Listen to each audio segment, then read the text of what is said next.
നമ്മുടെ disaster management authority disaster ഉണ്ടായതിനു ശേഷം മാനേജ് ചെയ്യാൻ വേണ്ടിയിട്ടാണ് ട്രെയിൻഡ് എന്ന് പറഞ്ഞിട്ട് വിമർശനമുണ്ട്. ഇത് എങ്ങനെയാണ്?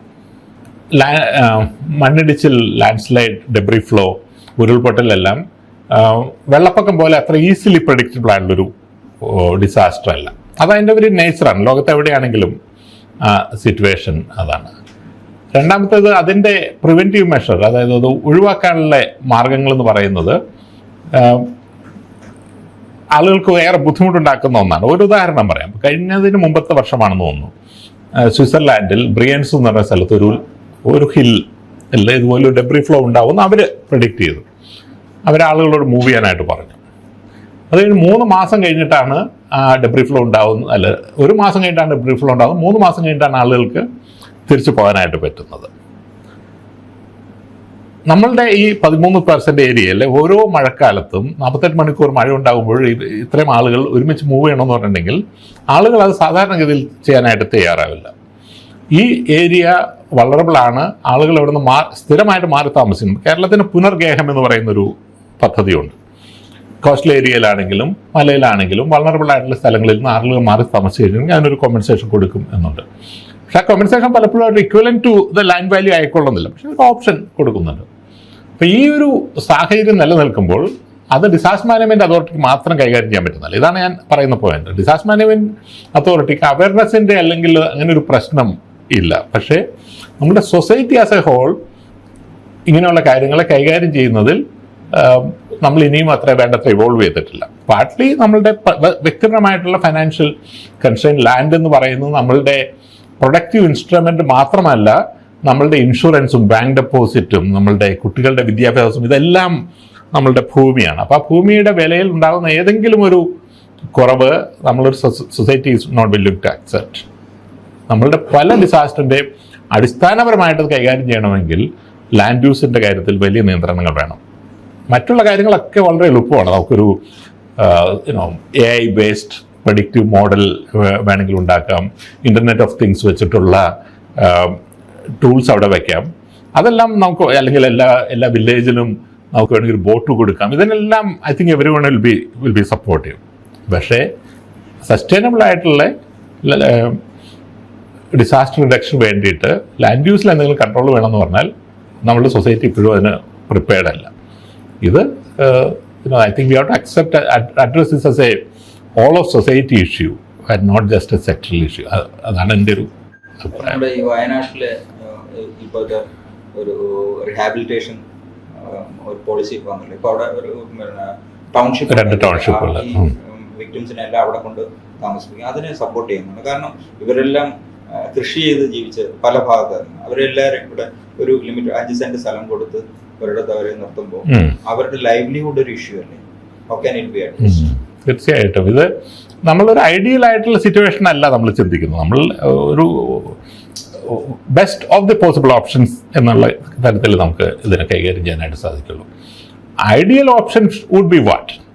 ഈ ആളുകൾക്ക് ഡിസാസ്റ്റർ റിസ്ക് ഇല്ലാത്തതും അവരുടെ ലൈവ്ലിഹുഡ് കണ്ടിന്യൂ ചെയ്യാൻ പറ്റുന്നതുമായിട്ടുള്ളൊരു സ്ഥലത്തേക്ക് പോവുക എന്നുള്ളതായിരിക്കും. പക്ഷെ അങ്ങനെ ഒരു സ്ഥലം പ്രോബ്ലി അവൈലബിൾ അല്ല. രണ്ടാമത്തെ ഓപ്ഷൻ എന്താണ്? ഡിസാസ്റ്റർ ഇല്ലാത്തൊരു സ്ഥലം, പക്ഷെ അവർക്ക് ന്യൂ ലൈവ്ലിഹുഡ് നമ്മളവരെ പരിശീലിപ്പിക്കുക എന്നൊരു എഫേർട്ട് എടുക്കുക. ഈ ഒരു പർട്ടിക്കുലർ എഫേർട്ടാണ് ഇപ്പോൾ ഞാൻ മനസ്സിലാക്കുന്നിടത്തോളം കേരളത്തിലെ ഗവൺമെൻറ് എടുക്കുന്നത്. മറ്റേ ഒന്നാമത്തെ ഓപ്ഷൻ അവൈലബിൾ അല്ലാത്തടത്തോളം കാലം I think this is the best we can do എന്ന് നമുക്ക് പറയാനായിട്ട് സാധിക്കുള്ളൂ.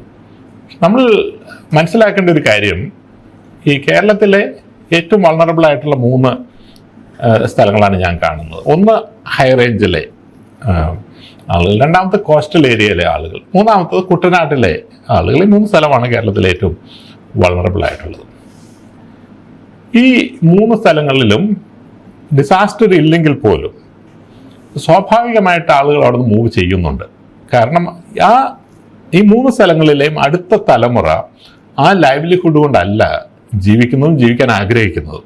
അപ്പോൾ ആരെങ്കിലുമൊക്കെ വേറൊരു മാർഗമില്ലാത്തതുകൊണ്ട് അത് ചെയ്യുന്നുണ്ട് എന്നല്ലാതെ none of them aspire to do that job.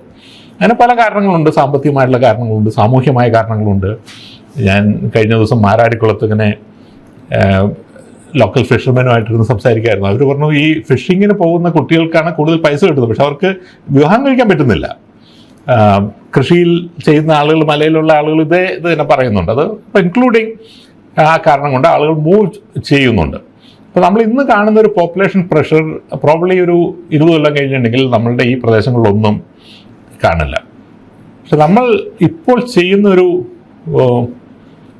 അത്ര ശരിയല്ലാത്ത കാര്യം എന്താണെന്ന് പറഞ്ഞിട്ടുണ്ടെങ്കിൽ, നമ്മൾ ഇപ്പോൾ നമ്മൾ ഉള്ള ഏരിയാസ്, ഇപ്പോൾ കോസ്റ്റൽ ഏരിയ ആണെങ്കിലും കുട്ടനാടാണെങ്കിലും ഹൈ റേഞ്ചിൽ അത്രമാത്രമായിട്ടില്ല, അവിടെ നമ്മൾ ഗവൺമെൻറ് ലെവലിൽ ഹെവി ഇൻവെസ്റ്റ്മെൻറ്റ് നടത്തി ആ സ്ഥലം സുരക്ഷിതമാണെന്നൊരു ചിന്ത ആളുകൾക്ക് ഉണ്ടാക്കി കൊടുക്കുന്നു.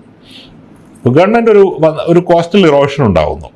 ആ coastal erosion is going to continue and climate change അത് കൂടുതലാക്കാൻ പോവുകയാണ്, അത് നമുക്കറിയാം. പക്ഷേ ഏറ്റവും പോപ്പുലർ ആയിട്ടുള്ള ഗവൺമെൻറ് ഏതാണ്? അവിടെ ഒരു സീ വാൾ ഉണ്ടാക്കി കൊടുക്കുന്ന ഗവൺമെൻറ്റാണ് ഏറ്റവും പോപ്പുലർ. ഗവൺമെൻറ് ഒരു 500 കോടി രൂപ മുടക്കി ഒരു സീ വാൾ കൊടുക്കുന്നു. ഈ ഗവൺമെൻറ് 500 കോടിക്ക് സീ വാൾ എടുക്കുമ്പോൾ ഇന്ന് അത് വളരെ സ്ട്രോങ് ആൻഡ് സ്റ്റേബിൾ നമുക്ക് തോന്നുന്നു. അപ്പം അതിൻ്റെ പുറകിലുള്ള മുഴുവൻ ആളുകളും അവരുടെ പ്രൈവറ്റ് ഇൻവെസ്റ്റ്മെൻറ്റ് 5,000-ഓ 10,000-ഓ കോടി രൂപ അതിൻ്റെ പുറകിൽ ഇൻവെസ്റ്റ് ചെയ്യുന്നു. അപ്പോൾ ഏതെങ്കിലും സമയത്ത് ഇവൻച്വലി സീ വാൾ അഫക്റ്റ് ചെയ്യുന്ന സമയത്ത് ഗവൺമെൻറ് 500 കോടി മാത്രമല്ല പോകുന്നത്, പ്രൈവറ്റ് ആളുകളുടെ 10,000 കോടി രൂപ കൂടി പോകുന്നു. More appropriate solution will be ഇതിൻ്റെ പുറകിലുള്ള ആളുകളോട് പറഞ്ഞ് മനസ്സിലാക്കണം, ഇതൊരു ലോങ് ടൈം കേരളം മാത്രം ഇത് ചെയ്യുന്നൊരു പ്രശ്നമല്ല, ഒരു കാലാവസ്ഥ വ്യതിയാനത്തിൻ്റെ പ്രശ്നമാണ്. ഈ പർട്ടിക്കുലർ ഏരിയ ലോങ് ടൈം ആയിട്ട് ഹാബിറ്റബിൾ അല്ല എന്ന് മനസ്സിലാക്കി ഓൾറെഡി അവിടെ നിന്ന് പോകുന്ന ആളുകളുണ്ടല്ലോ, സ്വാഭാവികമായിട്ട് പോകുന്ന ആളുകളുണ്ട്. അതിനെ പോളിസി ഇതിന് സപ്പോർട്ട് ചെയ്ത് ബാക്കി ആരാണോ കുറച്ച് നാൾ കഴിയുമ്പോൾ ഉള്ളത് അവരെ കൈകാര്യം ചെയ്യുന്ന രീതി. അപ്പോൾ ഇനിയുള്ള 100 വർഷത്തേക്ക് ഇവർക്കും അവരുടെ അടുത്ത തലമുറയ്ക്കും പുതുതായിട്ട് വരുന്നവർക്കും അവിടെ താമസിക്കാമെന്നുള്ളൊരു ഫോൾസ് അഷുറൻസ് നമ്മൾ കൊടുക്കുന്നു എന്നുള്ളതാണ് അവിടുത്തെ പ്രശ്നം. സെയിം അബൌട്ട് കുട്ടനാട് ഒരു കാലാവസ്ഥാ വ്യതിയാനത്തിൻ്റെ സാഹചര്യത്തിൽ ലോങ് ടൈം ആയിട്ടുള്ള ഒരു ഹാബിറ്റബിൾ സ്ഥലമാണെന്ന് എനിക്ക് തോന്നുന്നില്ല. നിങ്ങൾ ആരെങ്കിലും കുട്ടനാടുണ്ടെന്ന് അറിയില്ല, ഞാൻ പലപ്പോഴും അതിനെപ്പറ്റി പറയുമ്പോൾ അത് കഴിയുമ്പോൾ എനിക്ക് വിഷമമാകും. എന്ന് പറയുകയാണെങ്കിൽ ഫോർ സം പീപ്പിൾ ഇതൊരു തിയറിറ്റിക്കൽ ആയിട്ടുള്ള ഒരു പ്രൊപ്പോസിഷൻ അല്ല, അവരുടെ ജീവിതവുമായിട്ട് ബന്ധപ്പെട്ട അവരുടെ സംസ്കാരവുമായിട്ട് ബന്ധപ്പെട്ടതാണ്. പക്ഷെ ഞാൻ അവരോട് തന്നെ ആത്മാർത്ഥമായിട്ട് ഉള്ളിലേക്ക് നോക്കാൻ പറയുമ്പോൾ അവർ കാണുന്നുണ്ട് അവിടുത്തെ പുതിയ തലമുറ ഒന്നും അവിടെ മൈഗ്രേറ്റ് ചെയ്യാണ്. സ്വാഭാവികമായിട്ടും ആ ലൈവ്ലിഹുഡിൻ്റെ വിഷയം കൊണ്ടാണ്. അപ്പോൾ ഈ കൃഷി എന്ന് പറയുന്ന ഒരു ലൈവ്ലിഹുഡ് നമ്മുടെ മലയിൽ ഇനി അധികം നാൾ നിൽക്കാൻ പോകുന്ന ഒന്നല്ല. അപ്പോൾ ഇതൊരു probably challenge for next 15 years.